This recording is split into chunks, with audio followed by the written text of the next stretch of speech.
Hi guys, so today I'm bringing to you my what to buy first list for 2018 for Star Wars Armada. I'm covering the Imperial side of the house, so if you are a Rebel player, I've already done a video for that, so make sure you check out my what to buy first for the Rebels. But this video is going to concentrate primarily on the Imperial faction, so if you are a single faction player and you want to play Imperials, this is the place to be. If you're looking to play both factions, check out both videos. So I want to preface this by saying that these are my opinions on what you should get first, because I get asked this a lot. I'm updating this for 2018 up to Wave 7. We've had Wave 7 come out now. We've gotten some time to play with it and kind of feel its impact a little bit on the game. It's a difficult list to make, this list, because there's really no wrong answer on what to buy first. Everything is good. The meta is kind of wide open, and what that means is that like every single ship in the game has a place. There is nothing that's terrible, and there's nothing that's an auto include for every list in order to win. So one of the things that I'm going to use to kind of make this list is value. Another thing that I'm going to use to influence this list is fun factor, and and also kind of, I would say, learning curve. Certain things I think are more difficult to implement, and so while a veteran player might have an easier time using them, a newer player might have a harder time, so that kind of ranks them down a little bit. But I'm going to talk about each of them. So the first thing you need is a core set, and you're going to get a victory in your core set. You're also going to get Tarkin as your commander. You're going to get a bunch of TIE fighters. You're also going to get some Rebel stuff too. Sometimes people will buy 2 core sets and trade them with a friend. Like, hey, I'll take all the Rebels, you take all the Empire. And this way you'll get you'll get 2 victories that way. If you want to do that, that's fine. But I think it's a good idea to just to eventually collect everything, because then you have an easier time having a friend also play with you, so you can teach more people about the game that way. But definitely, obviously, like with all games, you need the core set first. I am going to go on and talk about some more stuff now. At a certain point in this list, we're going to talk about squadrons as well, because the core set is giving you 6 TIE fighters, including Howl Runner.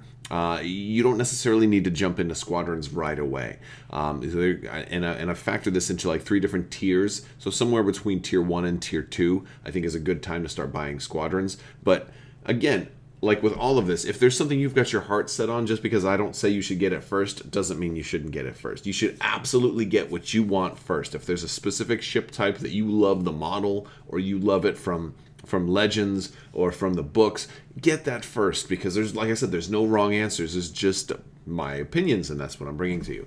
So the first expansion, and this might surprise a couple of people, is the light cruiser. This is the Quasar. It's a carrier. It's maybe not the first ship that somebody's going to recognize as being from Star Wars.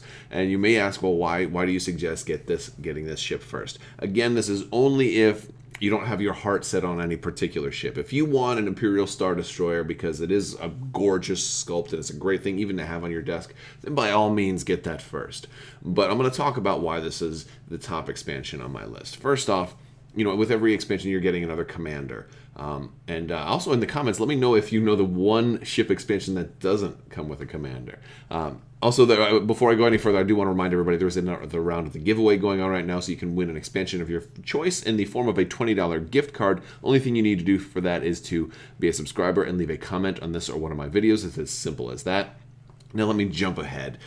So you're getting a commander with this one called Sloane. Ray Sloane is a great commander for this game, and one of the things that makes her so good, especially as an early buy, is that she factors into stuff you already get in the core set. She really, really, really works well with TIE fighters, even just basic generic TIE fighters. And you start off with 6 of those in the core set, which is a pretty decent number of squadrons. And Sloane is practically designed for TIE fighters. So she's there's great synergy based on stuff that you'll already have in your collection when you go to make your first expansion purchase. So she's great for that. This is also a ship that comes with a lot of fixes for previous things in the game. It comes with 2 copies of certain upgrade cards, and one that's really, really important called Disposable Capacitors. And Disposable Capacitors is a really, really good upgrade for the Victory Star Destroyer. Again, a ship you already have in your core set. Gives it the potential to deal a lot more damage at long range. So that's really nice. And also, this ship serves as a really, really good carrier, a really good ship to move squadrons around. You've already got 6 TIE fighters. This is a great squadron to push them and give them commands. Now, the Victory Star Destroyer you get in the core set can do that, but bringing this into your fleet frees up your Victory to be able to do damage, and it also empowers your Victory with cards like Disposable Capacitors. So I think the synergy here that this one combines with the core set for the value, it gives you a tremendous value. And also you're going to want these cards for your fleet moving forward. Disposable Capacitors specifically is almost a must-have, but not exactly. It's a really great card and allows some ships that were kind of flying under the radar to really shine in today's game. So love this expansion pack. It's actually a pretty nice looking ship too, but it's just not as widely recognizable. So if I had to give it any cons, it would be that maybe not as many people walking past you playing are going to say, "Hey, I know that ship from Star Wars Rebels," or so that may be the only con I have for it. Next up is the Gladiator Star Destroyer expansion pack. So this thing came out in the first wave of Armada expansion packs, and it is still amazing today. And that's actually a testament to just how awesome this game is, isn't it? And how balanced this game is. And that stuff from the very beginning is still good 7 waves later. So the Gladiator comes with Screed, who is an alright commander, but he's not as good as he used to be because he's kind of gotten outshined by other people. But what makes this ship great is that, this expansion great, is that for a lot of reasons, it's kind of a self-contained expansion. It's got almost everything it needs within this box to perform the role that it's supposed to perform. And it's a damage dealer. It's a small ship, which some people might laugh at, and that might be one of my only criticisms, is that it probably should have been a medium ship. But it's mostly self-expanded, self-sufficient. It can get a couple of things from other expansions that help it a little bit, but it's not crucial. So you can take this ship, fly it straight out of the box, have a great time. It comes with one of the best titles in the game, and that's called the Demolisher, and it basically allows this ship to shoot after it moves, which is breaking a core rule in the game. And it really, people are afraid, people are terrified of this ship when you put it down on the board. People are like, "Oh, you're running a Demolisher? Oh, forget about it." Because people don't usually run other titles on their Gladiators. The Demolisher is usually the one that people will run. But just, it's strong ship, still strong years later. Great expansion. Next up is the Imperial Assault Carriers, otherwise known as the Gazantes. This is just an all-around great expansion to buy. They're cheap as far as cost. They're also cheap as far as point cost in the game. The Gazantes, as well as the Rebel equivalents, the Rebel Rebel transports, are just a great expansion to add to your fleet because they're cheap. They count as an extra deployment. They count as an extra activation. They support your fleet in multiple different ways, and they can fit into any fleet design. And so naturally that makes them synergistic with just about everything. You're going to get General Tag with the Gazantes, who is all right. I think he's got some better potential than people are using him with right now, but you also get the fleet support upgrade, and this is the only place that you can get that for the Empire. The Rebels have their version, but in this one you get also slicer tools, and this is the only place to get that. But basically they can work as carriers, they can empower your bigger ships, they can support the fleet in just about anything you want them to do. They can become a nuisance to enemy ships. They have so many different roles they can perform. It's just a great expansion to get. The only downside is that they're kind of small and they can potentially die pretty easily. So that's why this one isn't at the top of the list, but the value added to your fleet is tremendous. Although the fun factor on this one, it might not feel as fun because you're getting these like 2 little ships on one stand, and sometimes some people want really big nasty ships, So speaking of big nasty ships, and my final entry for my tier 1 is the Chimera. So the Imperial Star Destroyers are huge, and they're awesome, and people love the Imperial Star Destroyers. And at my last what to buy first, I actually put the Imperial Star Destroyer as the number 1 ship to buy.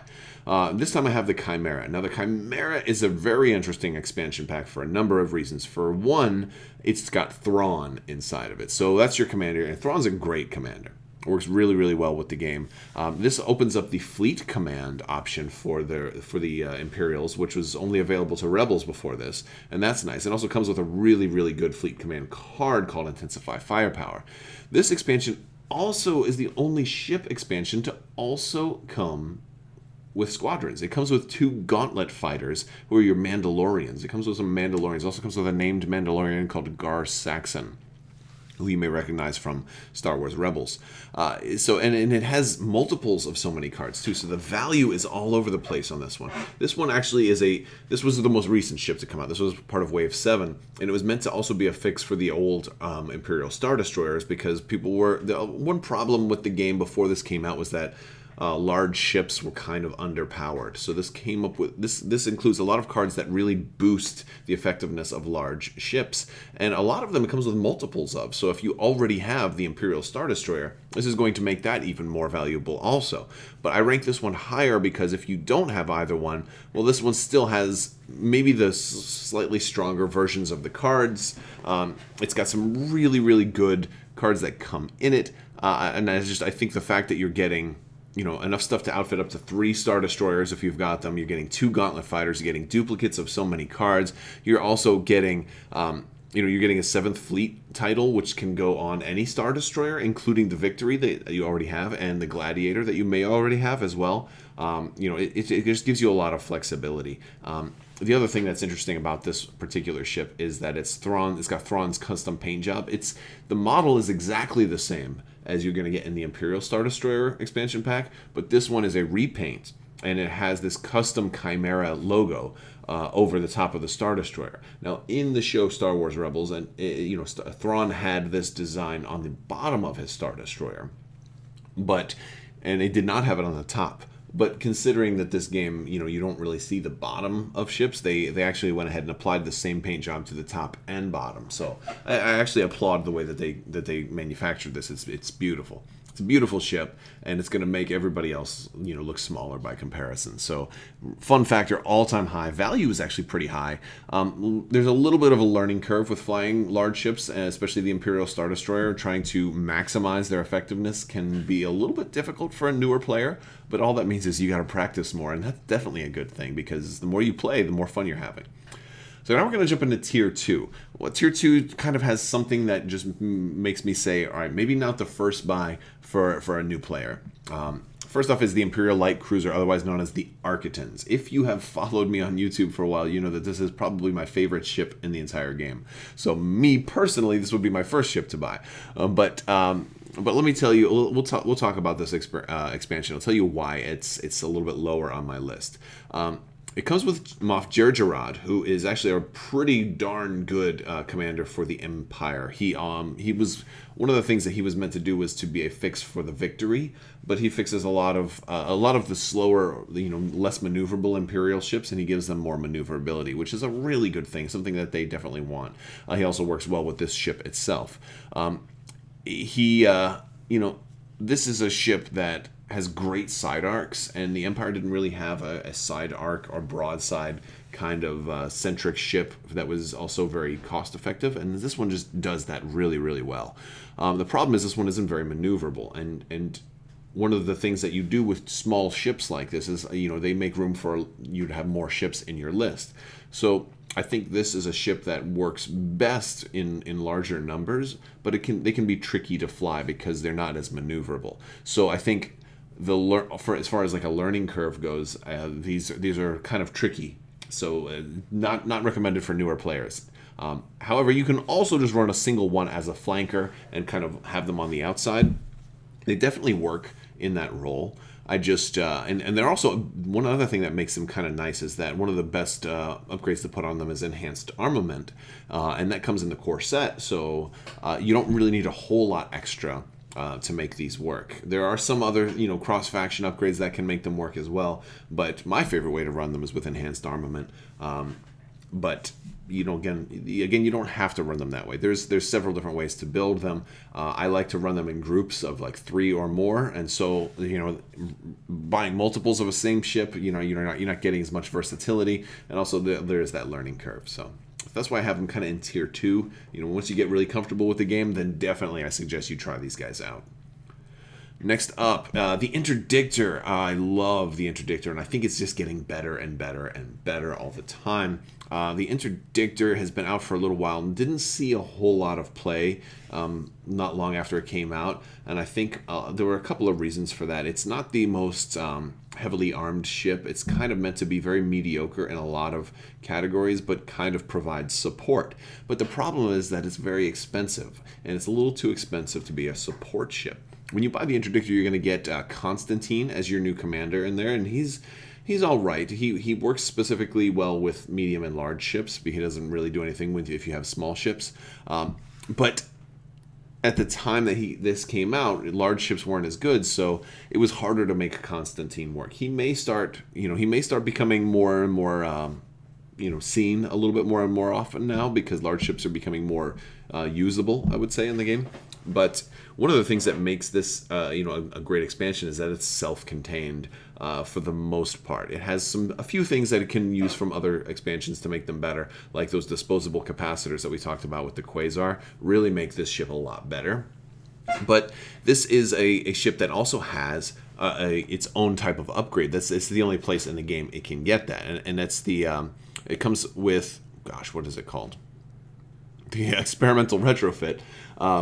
That is basically just a special type of upgrade that only the Interdictor get, and it does all kinds of really cool things. The experimental retrofit actually can move obstacles around on the battlefield. It can set up like dead spots. It can do like a bonus, an enhanced version of a tractor beam, and it can provide support and kind of mess with the way that people are shooting you or allied ships. So all kinds of interesting things, but some of this experimental retrofit upgrades, I think, require a little bit more of an understanding of the game to implement them, specifically the way objectives work. It's a great ship at manipulating the objectives of the game and kind of manipulating the battlefield, but that's why I have it lower on this list, because those things require more of an in-depth understanding of the game. A new player would have no idea what they're doing. It's like, well, where do I want to move all these objectives? What should I do? What objectives should I even pick? And so that's objectives, and and having a really precise knowledge of that is one of the things that I think factors into becoming an advanced player, and so this is not the first ship that you need to get. However, like I said before, if you love the Interdictor, you should absolutely get one right away, because this is a really pretty sculpt. It looks beautiful, and I think it's a great ship all around. It's getting better and better. The more upgrades that come out that support it, and there have been some more in Wave 7, really, really good. In fact, there's one from the Profundity expansion that really makes this one completely rock. So, I love the Interdictor, and it's getting better. Next up, the original, the Imperial Star Destroyer expansion pack. This one used to be my number one on the list. Absolutely was. It's the most beautiful ship in the game. Well, maybe second now, because the Chimera looks really beautiful as well. This expansion pack fell a couple of places on my list, mostly because of the Chimera, and mostly because of just I think I've started to look at things a little bit differently. It's definitely something you want to get, and I just think for a newer player, because they would get the Chimera first. Not every new player necessarily needs multiple Imperial Star Destroyers, and so if you had to pick one, I'd say Chimera first. But there's a whole lot of, this is a tough choice, because there's a whole lot of incentive to say get this one, primarily because of the commander you get here, and that's Darth Vader. As a commander, Darth Vader is my favorite commander in the game. I almost always regret it when I don't bring Darth Vader as my commander. Almost always. So that's, and that alone is so huge, because Darth Vader is phenomenally good. But out of everything else you get in here, you do get, you get your Star Destroyer, which is great, but you get a lot of upgrade cards. There's a really good amount of upgrade cards in here, but a lot of them aren't really that important nowadays. A lot of them are just kind of ones that you could pass on. But some are still pretty good. Specifically, like some of the titles you get in here are unique to this expansion. Like the Star Destroyer Avenger. That's a really, really good title, and I think will continue to be really, really good, because that's basically this title that says whoever's you're attacking can't spend exhausted defense tokens, and there's so many ways to exhaust their defense tokens. So it's a really strong title. So there's plenty of incentive to get this expansion, and I definitely, like long term, I could see getting a Chimera and 2 ISDs. So this way, because the Chimera comes with enough stuff for 3 Imperial Star Destroyers, so if you do that, you'll have 3 Imperial Star Destroyers. But this is a great expansion. You definitely have to have Vader at some point. He is so good. If if the Chimera wasn't as good as it was, I would have this one in its place on this list. Primarily for the commander. But Thrawn is a good commander too, so that's there's a give and take there. But I think I prefer Vader over Thrawn just as a commander. But the value you get in the Chimera, I mean, you're getting squadrons too and everything. So that's why this one is a little bit lower. It's nothing against this ship. It's just I think it's been outshined by some of the other things and the value added from those other expansions. We're going to go now into Tier 3. These are things that maybe you can wait on. They're not bad. They're just things that I think you can wait on. So the Raider. The Raider used to be bad, and it's definitely not anymore. It's definitely not bad. So I don't want you to see this and thinking, why is the Raider so low? I love the Raider. I've been running a Raider more and more lately. I've had a lot of success with the Raider. The reason that it's a little bit lower is partially because of learning curve, but also partially because of dependency. In the Raider, you're going to get Admiral Ozzel, and he's an all-right commander. He's not one of my favorites. He's one of my least favorite commanders, but there are uses for him. But the Raider has 2 different versions of the ship that both can really do awesome jobs if you've got a whole lot of other expansions. So it really requires a lot of other things, I think, to make it shine. The Raider kind of came into this game as like an anti-squadron ship that could also, do some black dice damage to ships at close range. But the problem is, by the time it got into close range, a lot of times it would be killed. So some of the other fixes that have come out for the Raider have made it better at anti-squadron or better at ships at longer ranges. So disposable capacitors, which if you have the Quasar, you'll have those. Those work really well on one of the versions of the Raider. They allow it to, throw some of its blue dice at long range. But then that works even better if you've got a Profundity from the Rebels, because then you get the heavy ion emplacements. Then you have this ship that from long range is a really, really nasty threat. Again, but those require like 2 different expansions, one of them from across the faction. If you're going for anti-squadrons for like the Raider 1 variant, a really nice thing that people have run before is flechette torpedoes, but you can only get those in the Phoenix Home, which again is buying from a different faction. So those dependencies are more like, okay, this is more of it just doesn't need to be one of your first ships. You can wait on this one until you have just about everything else because of those dependencies. Again, sometimes, if you've got a friend who plays, you can borrow cards and stuff, and then this won't be an issue.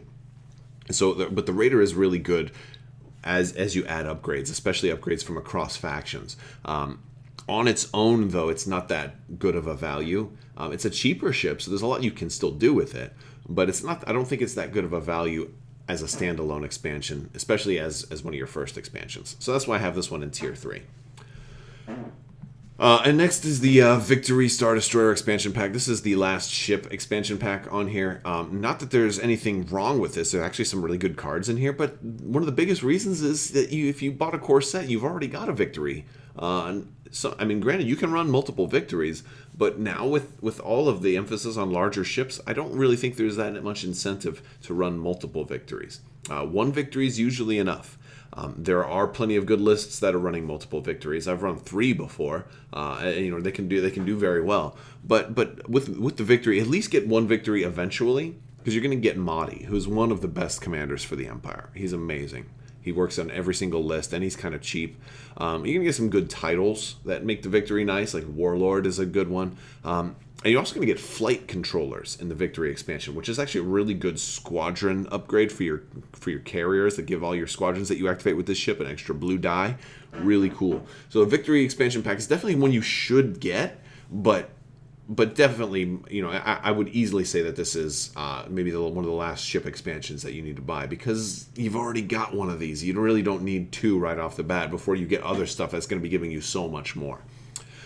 And then next up, it's still kind of in Tier 3, is the Karelian Conflict. The Karelian Conflict is the campaign for Armada, and this is a 2 to 6 player campaign. If you haven't heard of it, it's kind of fun. It has a big map. It's a series of games. This is like, and it tells you how to play. The idea is that you're going to play a campaign with persistent stats over multiple sessions, so maybe over several weeks or months, and you're gonna meet up once a week or whatever, play your battles, fight over different sectors of space. It's a cool thing. It's a very cool thing. You have a fleet, and like if a ship gets blown up and you don't repair it, it can be blown up forever. Like you might lose Darth Vader. Like so there's consequences to having ships blown up in this campaign. So it's very, very cool. It's a lot of fun. But one of the reasons that you people will also get this, even if you're not going to play the campaign, it comes with extra objectives, and it comes with extra squadrons. It comes with a couple of extra squadrons for the Rebels and for the Empire. The reason I have this last is that new players don't need all those extra objectives. You need to focus on learning the core set objectives first. Adding extra objectives to your catalog of objectives is kind of, it's a little bit too advanced. It's not something you need to focus on. And then also, like, as far as value goes, you're getting a bunch of Rebel, squadron cards in here. You're not getting any plastic, too. You're not getting any ships in here. It's just different cards that you can use with your existing TIE Fighter, TIE Interceptor, TIE Advanced, and TIE Bombers. And of course, if you haven't bought your squadrons yet, you're not even going to have those except for your TIE Fighters. There are good, characters in here. There's good pilots in here. Valen Rudor and Captain Jonas are two of my favorites. They're really good in here. But again, this is something you're going to get after you've gotten everything else. It's not anywhere close to the first things that you should buy. Another reason is if you want to play the campaign, you can play somebody else's campaign. Only one person has to have this for every 6-player campaign. So you don't even need to have your own copy to play. You might want to, so you can have those objectives and things like that. But the campaign is very nice for that. So you'll eventually definitely want to get this, even if you're not going to play the campaign, because all the extras it comes with. But they're just icing on the cake, not anywhere close to the first thing you should buy. Now I want to talk about squadrons. We're going to talk about squadrons somewhere between Tier 1 and Tier 2. You're going to need to probably consider buying extra squadrons. So I'm ranking these on, and people have different, flavors of things. I'm not a huge squadron person. I prefer to run as few squadrons as possible because I want to keep the board populated with big ships. So I'm a less squadron-centric player, but you might be more squadron-centric, and you may want to dive into these squadrons much sooner. There's no exact perfect point on when you want to get squadrons because you do get some in the core set. So I'm leaving when you get to these up to you. First one I'm going to say is Imperial Fighter Squadrons 2. And the reason I have this one, there are 3 squadron packs. There's an Imperial Fighters 1, Imperial Fighters 2, and a Rogues and Villains. Imperial Fighters 2 is your best value. You're going to get all new things. You're going to get Lambdas, you're going to get TIE Defenders, you're going to get TIE Phantoms, and you're going to get Decimators. You're going to get 2 of each, and these are all most of them are really, really good. The TIE Phantoms aren't that great, but they work pretty well with Sloane if you've got a Quasar already. The Lambdas are incredibly powerful. They're almost broken right now in the game. If they change that, if they fix relay to make it more reasonable, then the Lambdas will be just good. But the TIE Defenders are really, really strong. The Decimators are incredibly strong. You're just getting you're getting 8 new squadrons in here, 2 of each type, plus named versions of them to make them even better. Just a whole lot of cool stuff in here. And of course the Lambdas are very iconic too, Next up is Imperial Fighters 1. The reason I have this one after, and they're very, very close, is because you're getting 2 more TIE Fighters in here, and you've already got 6 TIE Fighters, so you're not getting as much new stuff in here. But this is your basic 4 for the Empire. So TIE Fighters, TIE Interceptors, TIE Bombers, and TIE Advanced. TIE Advanced, like Darth Vader's TIE Fighter from Episode 4. Now, an important thing to know about this is the TIE Advanced is the only escort in the game, basically your tank or your defender, for the Empire. So actually there is one more in the Karelian Conflict, but it's a unique one. But the TIE, the TIE Advance is the only ship that, as a whole, is always an escort. So the TIE Advance is really nice for that. The TIE Bombers are really good. I don't think you really need the extra TIE Fighters as much. Although you're getting named pilots for each of them in here, and they're different ones. So you're still getting a whole lot of stuff. All this is really good. These are, you're going to want probably several of these because some of these are staples. Like people like to run a lot of TIE bombers. In our early days of Armada, people ran lots of TIE bombers. Now I think regular TIE fighters are good. TIE interceptors are really, really fast, and they have counter, and they're good too. But there's becoming more and more stuff that can get past counters. So my big heroes from this are the bombers and maybe Darth Vader in his TIE Advanced, because he's really, really strong too. Although that means that you can't use Vader as your commander, so it's kind of some give and take there. And the last one is the Rogues and Villains expansion pack, and this is primarily because this is a squadron pack that's giving you stuff for both factions. So if you're just an Imperial player, you're only going to get 4 ships, and the other 4, or 4 squadrons. The other 4 are for the rebels. I know some people who would trade these. So if you and a buddy both want to pick one up or split it and go half and half, then that's fine, because there's really great cards in here. The only reason I have it last is because if you're just an Imperial player, you're only gonna get half of the value out of this one. But yeah, you're getting your bounty hunters in here, right? So you're gonna get a Boba Fett, Bosk, Dengar, IG-88, and you're gonna get 2 versions of each of those ships. You're gonna get like a generic pilot as well as the named pilots, and so you can run them in different ways. And one of the most important things that you can get out of here is Dengar, or with his Jumpmaster, because they have intel, and intel is a crucial keyword. It's really, really important in squadron play because it allows you to basically ignore the enemy squadrons and go straight for the ships. So that's really important for a lot of builds, especially when you're learning the way the game works, especially with squadron play. So this is a very important expansion. You're just not getting as much value if you're only playing one faction. Now, if you play both factions, then this one goes straight to the top. This one becomes maybe one of the first buys you make. Maybe you buy your core set, maybe your first ship, and then this one, and and then your second ship. Because if you're playing both factions, then absolutely, you're getting a tremendous value here. It's just a shame that you're only getting 1 ship of each type, but you're getting 8 different ships in here. So there's some give and take.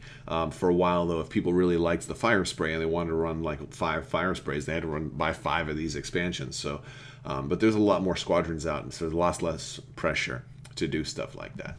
Okay, guys, so that has been my what to buy first for the Empire 2018. If you're watching this in the future and you're still not sure because something new has come out, it tends to be that the newest stuff tends to be the best, or at least worth getting. Usually the newest stuff tends to have good value, tends to address maybe some concerns people had with the game, although the game is really balanced right now. There's not a whole lot that needs fixing, but it's in a good place, and we'll continue to update these. Maybe not with every single new wave, but hopefully at least every second new wave, I'll be able to come back and readdress what to buy first. So thank you guys so much for watching. If you like this video, go ahead and give it a thumbs up. Let me know what you think in the comments below. Make sure you are subscribed. Click the little bell for alerts. You don't want to miss when I announce winners to giveaways and more videos. Thank you guys so much for watching, and have a great day.